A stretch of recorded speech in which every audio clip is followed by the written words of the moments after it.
It is Christmas Eve in a small, snowy town in northern Canada, where the streets glow with warm lights and the air smells like pine and cinnamon. A sudden snowstorm has stopped all travel, forcing strangers to stay where they are.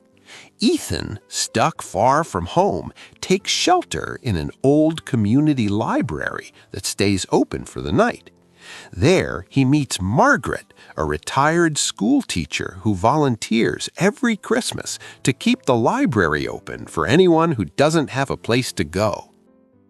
I didn't expect a library to be open on Christmas Eve, and I'm honestly relieved because the snow outside is brutal. I'm smiling as I pour tea because books and warmth feel especially important tonight. You sound calm, like storms don't bother you anymore. After 68 winters, snow learns to behave around you. I laugh quietly at that, my shoulders finally relaxing. You look tired, dear, the kind of tired that isn't just from travel.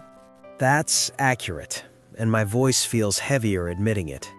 Sit, please. Christmas shouldn't be spent standing alone. Thank you. That means more than you know. Are you far from home? Farther than I planned, and closer to things I was avoiding. Christmas has a way of cornering us gently. Gently is not the word I'd usually use, but tonight it fits. I've seen many people pass through here on this night. People without families? People with memories, which can be heavier. I feel that in my chest right now. Then you're in the right place.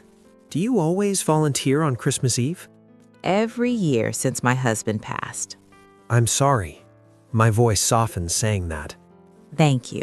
I miss him most when the world feels warm. That's a strange kind of loneliness. Loneliness doesn't mean cold. Sometimes it means too much warmth with nowhere to put it. That's beautifully sad. Christmas brings that out in people. I usually avoid it, all the lights and expectations. Expectations ruin good moments. So why keep this place open? Because silence feels kinder when it's shared. I didn't realize how much I needed that tonight. Then I'm glad the storm brought you here.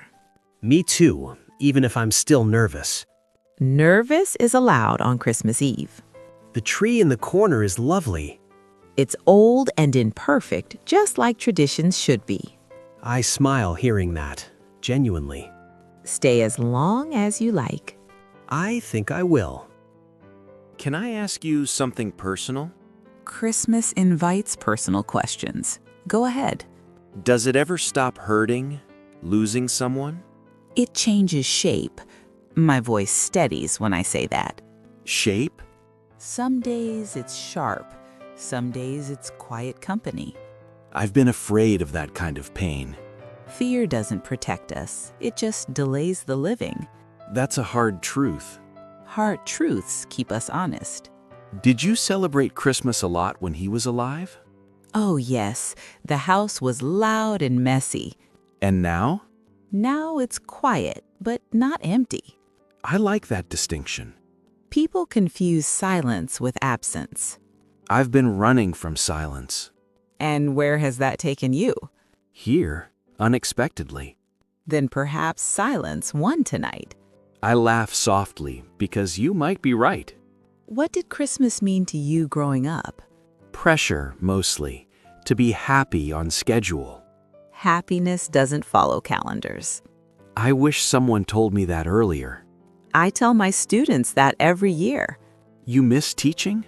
Every day, especially moments like this. You're teaching now, just differently. That makes me smile warmly. Do many people come here tonight? Fewer every year, but each one matters. I feel seen here, strangely. Being seen is a gift, not a spotlight. I've been hiding a lot. Christmas has a habit of knocking on closed doors. I wasn't ready to open mine. Readiness often comes after the knock.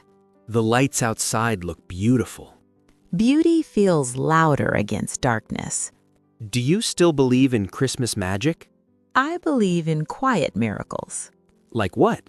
like strangers talking honestly by a tree. That makes me smile. Me too. Midnight is coming. Yes, Christmas Day arrives softly if you let it. I think I want to let it. I didn't expect to feel calm tonight. Calm often sneaks in when we stop fighting. I've been fighting the idea of slowing down. Life isn't a race, despite what the world says. Christmas always felt like a finish line I failed to reach. That's because it's not a test. I wish I could believe that fully. Belief grows quietly, like snow. That's comforting. Do you have people waiting for you somewhere? Yes, but I've kept my distance. Distance doesn't erase love. I'm afraid of disappointing them. Disappointment fades. Absence lingers. That hits deep. I learned that the hard way. I'm sorry. Don't be. Learning keeps us human. The clock is ticking louder now. Time respects honesty. I want to start this Christmas differently. Then start by forgiving yourself. That feels difficult. Difficult doesn't mean impossible. You sound like you've practiced this. Every December. Do you ever feel lonely? Yes, but loneliness passes when shared. Like tonight? Exactly like tonight. Thank you for staying open. Thank you for walking in. Snow is falling harder.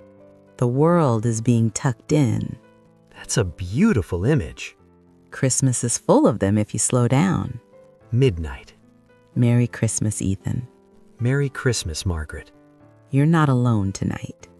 I feel that now. It feels different now that it's Christmas.